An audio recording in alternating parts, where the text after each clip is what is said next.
Hello friends and viewers, welcome to another class guide. I'm sorry it's been a little while, but I've been busy as heck lately. Today is our review of the Fire Mage.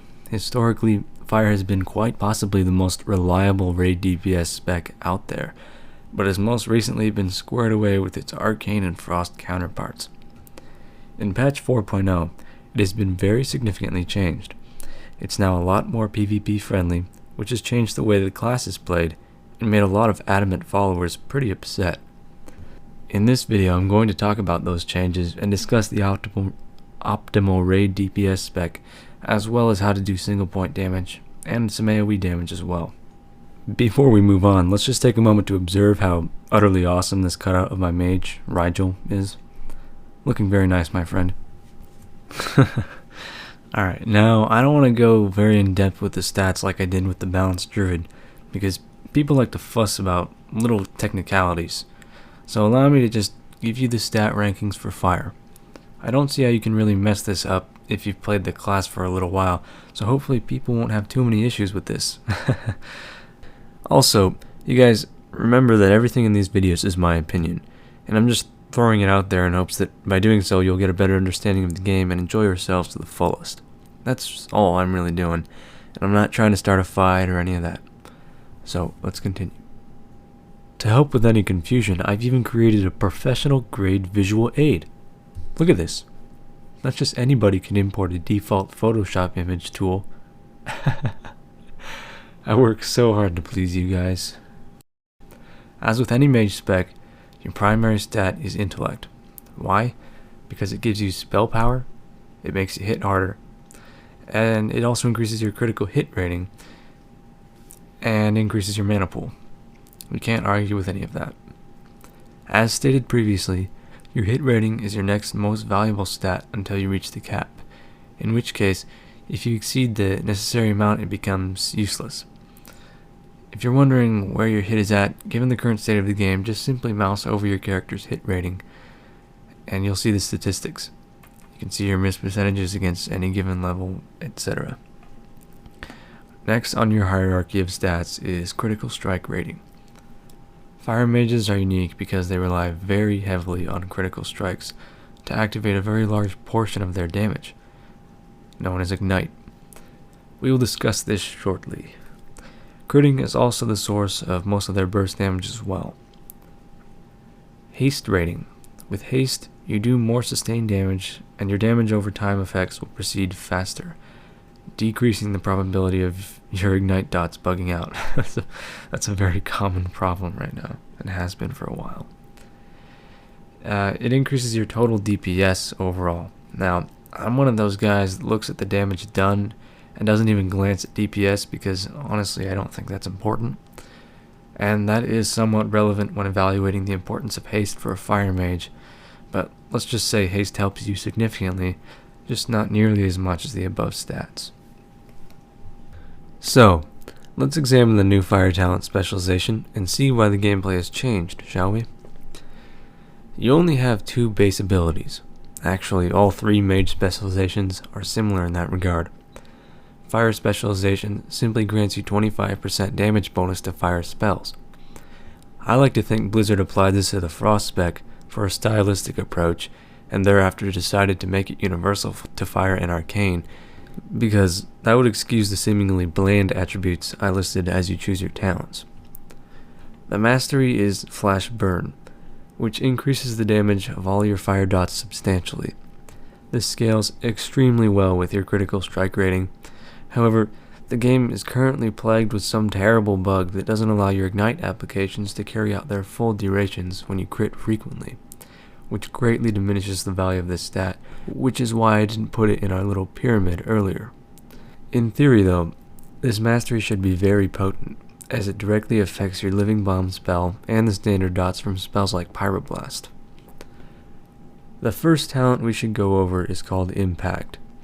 I don't even recall if this was the name of a previous talent, but this one is totally different nonetheless. Now, if you read the first tidbit, it sounds like a PvP talent, and believe me, it's an amazing one. But the important part of that tooltip is that it has the ability to spread your Living Bomb spell like a wildfire to nearby enemies. If you read the changes to Living Bomb, you'll learn that it can now only be active on 3 targets at a time, which keeps impact from being absurdly powerful. But it is definitely worth using those Fire Blast procs on multiple target mobs. It's probably the strongest area of effect maneuver in the game right now. Here I'll use the impact ability on these multi-target dummies. It has a 10% chance to proc on any damaging attack, so it requires a bit of chance to execute just right. Observe how using it on the single target causes it to apply my dots to the surrounding enemies. This doesn't just work for Living Bomb, it works for Ignite as well, and Ignite doesn't have a ceiling on how many targets it can be applied to. So try timing your impact blasts just after a subject has been struck by a powerful crit, so that the strong Ignite can be applied to the multiple targets. This is a good time to introduce the changes made to Combustion. It's no longer the I crit, you crit, we all crit talent. It's pretty awesome now. It deals a bit of instant damage, but here's the catch. It calculates the damage value of all your current damage over time effects on a target, and sums them up.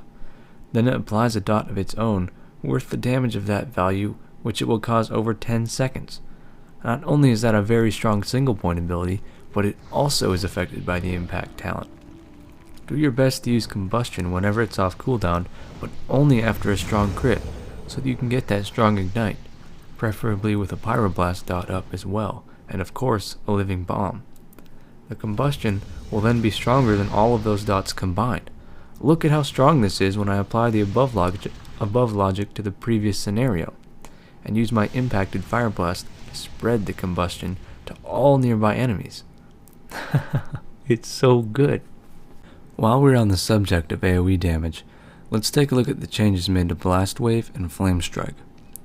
Blast Wave is now a targeted spell, meaning it doesn't just emanate from the mage. You can choose where to blow something up, and at a distance. This is nothing but an improvement to the ability. It doesn't deal quite as much damage as a Flame Strike, but it dazes your enemies for 3 seconds. It's also a lot more mana efficient. Flame Strike is bomb DZ now. Look at the talent Improved Flame Strike. It makes the ability an instant cast, which means you can cast it while moving. You can literally spam this spell on your enemies and deal a huge amount of damage. In addition, if your Blast Wave causes damage to more than 2 targets, you instantly Flame Strike them as well, meaning your Blast Wave is your #1 AoE damage spell whenever it is off cooldown, both in terms of damage and mana efficiency. Dragon's Breath hasn't changed, it just gives you a lot more utility, especially when you pull aggro off your tank because you're lighting everything on fire. Watch in this video clip as Rigel is able to make short work of this large mob of enemies by exploiting the fact that he can perform full-blown AoE damage while moving. No other class in the game can do this. In patch 4.0, Blizzard has made it really clear that they want Fire Mages to be the go-to AoE damage spec. Pretty cool, huh? I know I've been talking a lot about area of effect attributes that the Fire Mage has, and you may be thinking, Hengist, will you get on with the single point stuff already? I know how to roll my face on my keyboard. And I'll respond, silly mage, the Fire Mage is based on AoE damage. The two topics are one and the same. Do you need proof? Let's transition with the Pyromaniac talent. It increases your haste rating by an enormous 10% whenever 3 or more of your targets are taking damage from your dots. This makes that PvP talent from earlier, Impact, part of your raid DPS rotation whenever applicable. Because this is a very strong single target talent, yet it's an AoE oriented ability. You following me, camera guy? Furthermore, critical mass increases the damage of your Living Bomb by 15%. This is yet another spell that is both imperative to your single target and AoE damage dealing strategies. You should already know about this one. It gives you a 5% crit chance on your target for 30 seconds after a Scorch or a Pyroblast. This is a huge improvement to the Scorch mechanics before. It means that as long as your crit rate is high enough, you should never have to Scorch more than once. The one time being when you open on your target. Lastly, let's take a look at Hot Streak.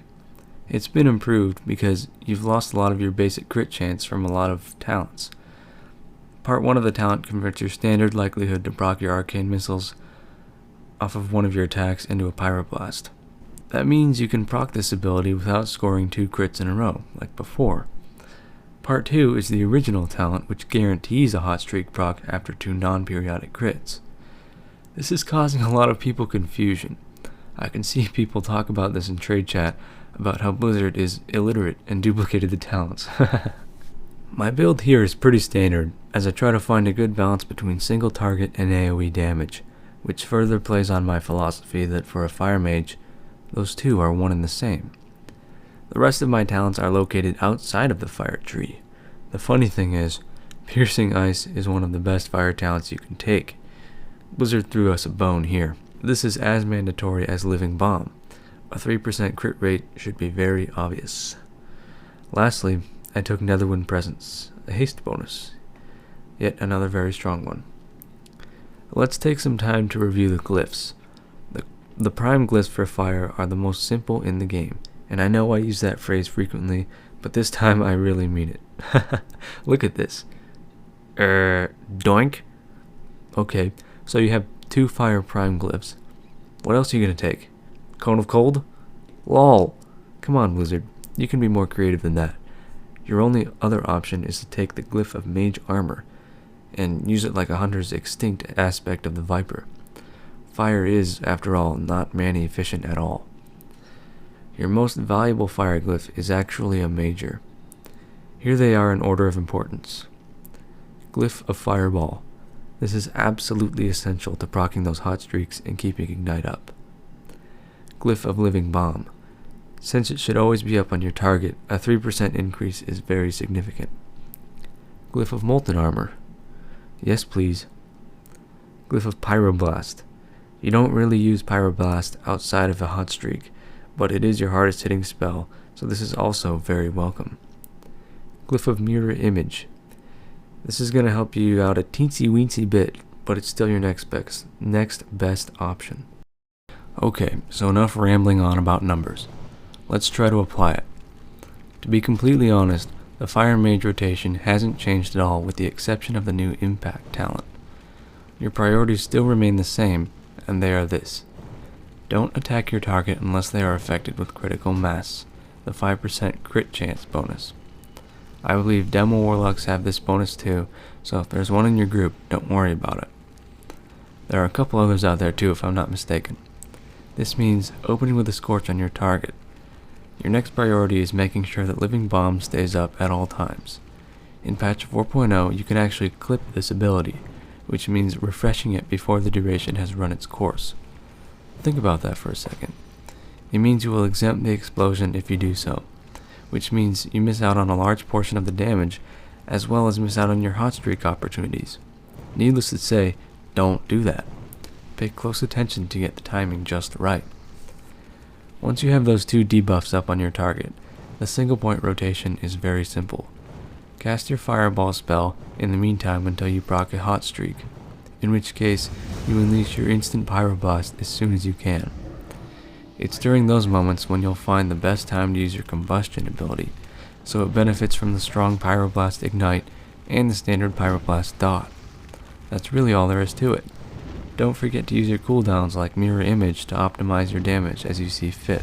In the event that there are multiple targets involved, always use your impacted Fireblast to spread your Living Bomb, Ignites, and perhaps Combustion effects to your surrounding foes.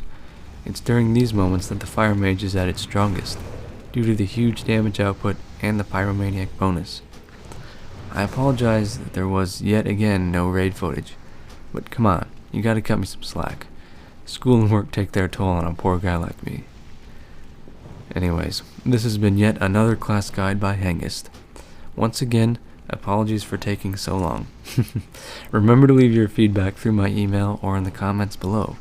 Show your support by subscribing to my channel and letting me know what I can do to make these videos better. Remember to stop by the website, radiantbrigade.com, for more class guides and entertaining videos. Thank you everyone for your support and your kind words. That's it for me, and I'll see you guys next time. Have a terrific day.